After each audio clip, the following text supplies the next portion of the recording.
हम लोग इस वीडियो में पढ़ते हैं पाचन क्या होता है, पाचन तंत्र क्या है, पाचन तंत्र की संरचना, कुछ पाचक अंग और ग्रंथि के बारे में बात करेंगे इस वीडियो में। मैं शुरुआत करता हूँ इस वीडियो की पाचन से। ठीक है, जैसा हम सभी जानते हैं कि पाचन हमारे मानव शरीर की दूसरी महत्वपूर्ण प्रक्रिया होती है। पहली प्रक्रिया होती है पोषण की। ठीक है, तो पोषण को मैं पहले बताना चाहूँगा। पोषण क्या होता है?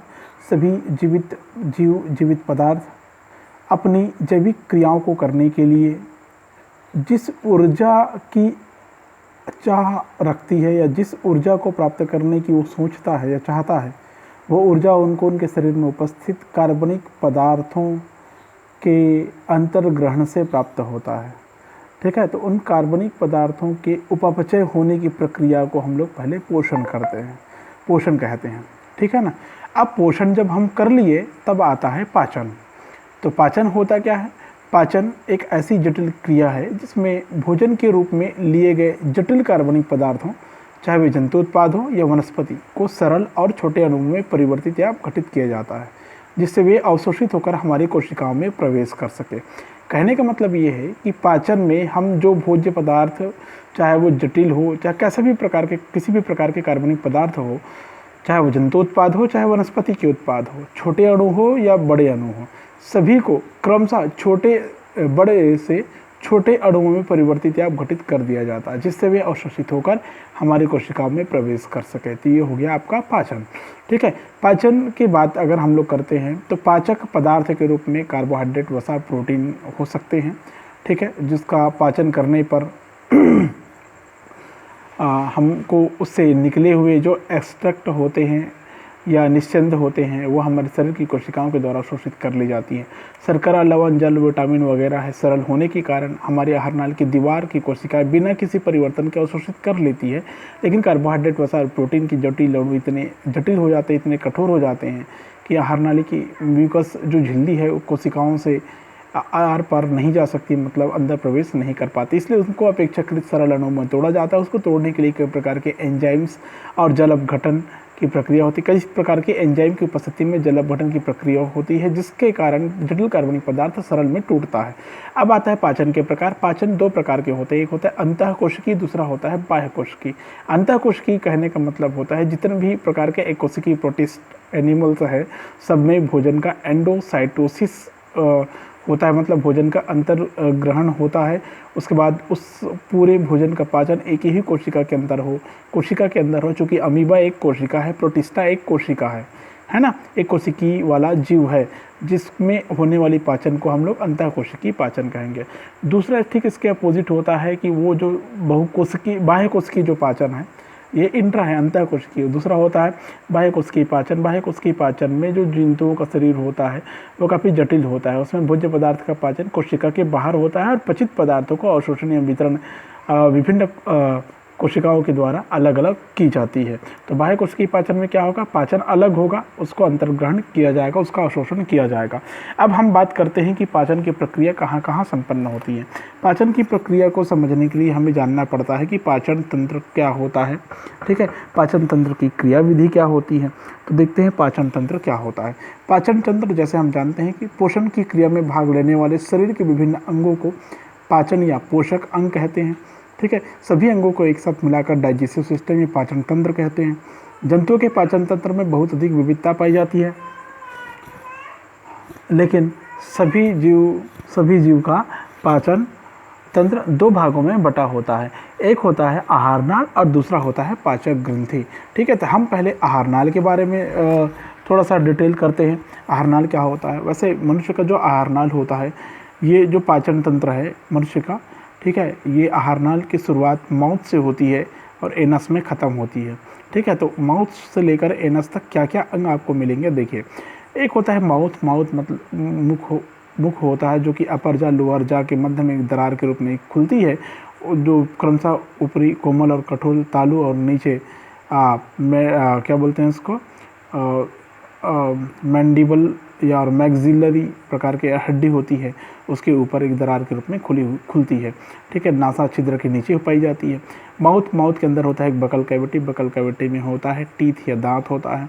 ठीक है, दांत पहले पाचन की कारिकी में भोजन को चीरने, फाड़ने, पीसने, कूटने का काम करता है। 4 प्रकार के दांत होते हैं। इंसाइज़र, जिसको हम लोग कहते हैं कृंतक, उसके बाद होता है साइज़र, जिसको बोलते हैं हम लोग रदनक, उसके बाद होता है प्रीमोलर अग्रचवर्णक, और उसके बाद होता है चवर्णक। तो ICPM इसको ऐसा हम लोग लिखते हैं, ICPM और M ऐसा लिखते हैं, ICPM और M। माउथ में जो टीथ है वो होता है ICPM और लास्ट में M होता है। 1 2 ये 3 और ये 4, ठीक है, 1 2 3 और ये 4। Incisor canine, premolar molar, Hindi में कृंतक, रदनक, अग्रचवर्णक, चवर्णक, ये 4 प्रकार की हो गई। एक वयस्क मनुष्य में दांतों की जो संख्या होती है वो होती है 36 प्रकार की टीथ आपको देखने को मिल सकती है। 32 प्रकार की टीथ आपको देखने को मिल सकती है, ठीक है। आपके जो माउथ है उसमें राइट में 16 होगा, लेफ्ट में राइट में 8 और लेफ्ट में 8 होगा। अब ऊपरी जाम में, ठीक वैसे ही लोअर जाम में, ऊपरी जाम में इधर से ऐसे 8, इधर 8 और 8 16 हो गया, और नीचे के जाम में फिर इधर 8 और इधर 8 ऐसा करके बटा हुआ रहता है। यही ICPM और M बटा हुआ रहता है, ठीक है। टोटल नंबर आप टीथ की बोलें तो इधर 8 हो गया, इधर 8 हो गया, 8 दूनी 16, 16 और 16 32, मतलब एक वयस्क मनुष्य में दांत की जो संख्या होती है वो 32 होती है, ठीक है। लेकिन जो बच्चे होते हैं उनमें 20 तक की संख्या आपको देखने को मिल सकती है।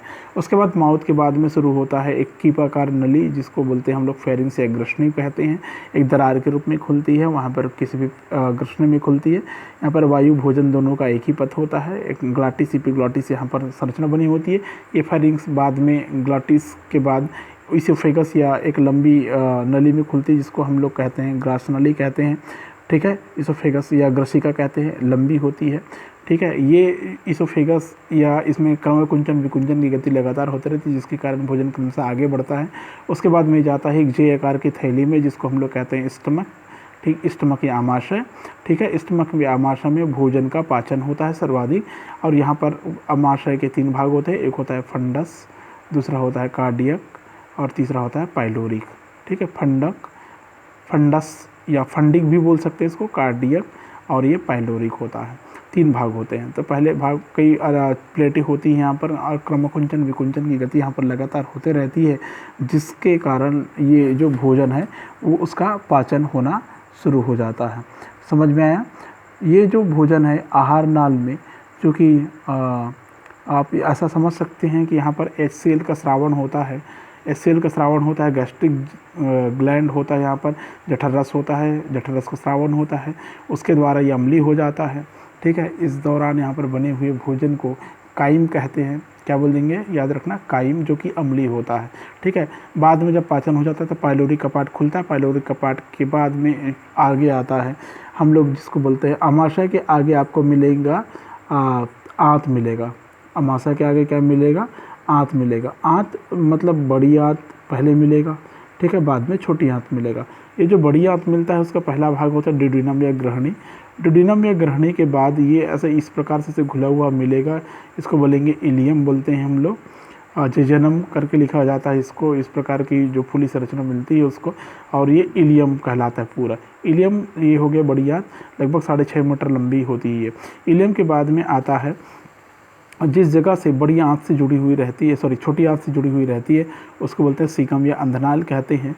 आखिरी हिस्से पर एक अपेंडिक्स होता है, जो पहले सेल्यूलोज का पाचन करने के लिए विकसित था, अब राशित या अवशेषीय अंग के रूप में पाया जाता है। सीकम के बाद में ये होता है असेंडिंग कोलन, उसके बाद में आता है ट्रांसवर्स कोलन, और फिर डिसेंडिंग कोलन, और आखिरी में ये रेक्टम या मलाशय के पास में आता है। रेक्टम या मलाशय से एनस द्वार तक आता है, ठीक है। तो ये हो गया संपूर्ण पाचन तंत्र। अच्छा, एक चीज़ और याद रखना, इसमें ड्यूडेनम और इलियम को मैंने बड़ी आंत कहा, मेरी थोड़ी सी गलती है। ये छोटी आंत होती है, बाद में ये होती है बड़ी आंत, काफ़ी मोटी आकृति का होता है, इसलिए इसका नाम पड़ा बड़ी आंत। और ये है छोटी आंत, जो कि आकृति काफ़ी पतली नली का युक्त होगी, लेकिन लंबाई में काफ़ी ज़्यादा होती है। ठीक है, इसकी लंबाई लगभग 6.5 मीटर, इसकी लंबाई लगभग 1.5 मीटर के लगभग होती है। तो पहले छोटी आंत आएगी, फिर बड़ी आंत आती है। ठीक है, अब बात करते हैं, ये यहाँ पर तो मैंने बताया पाचन तंत्र और पाचन अंग बता दिया कि कहाँ से कहाँ भोजन आ रहा है, आप समझ गए होंगे।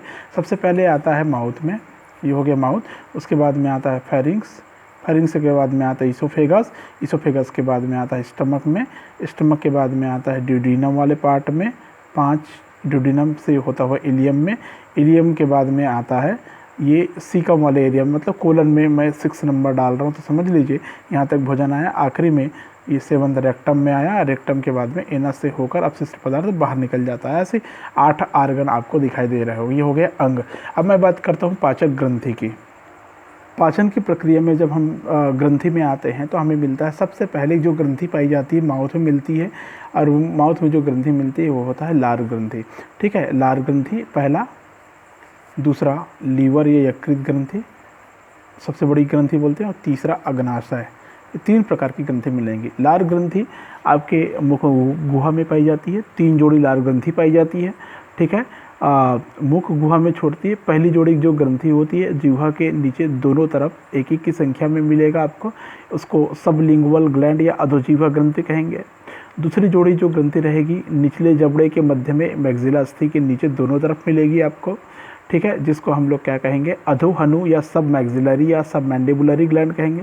और तीसरी जोड़ी जो होता है उपकर्ण ग्लैंड्स या ग्रंथि या पैरोटिड ग्लैंड्स कहते हैं। ठीक है, इन तीनों से संयुक्त रूप से एमाइलेज और लाइसोजाइम नामक महत्वपूर्ण एंजाइम से निकलता है। एंजाइम से बहुत सारे निकलते हैं लार से, लेकिन एमाइलेज और लाइसोजाइम काफ़ी महत्वपूर्ण होता है। ठीक है, लार में 98.5 से 99% तक पानी होता है, 1 से 1.5% तक लगभग एंजाइम्स पाए जाते हैं। ठीक है, एमाइलेज और लाइसोजाइम इसमें प्रमुख एंजाइम है। एमाइलेज या टाइलिन बोलते हैं।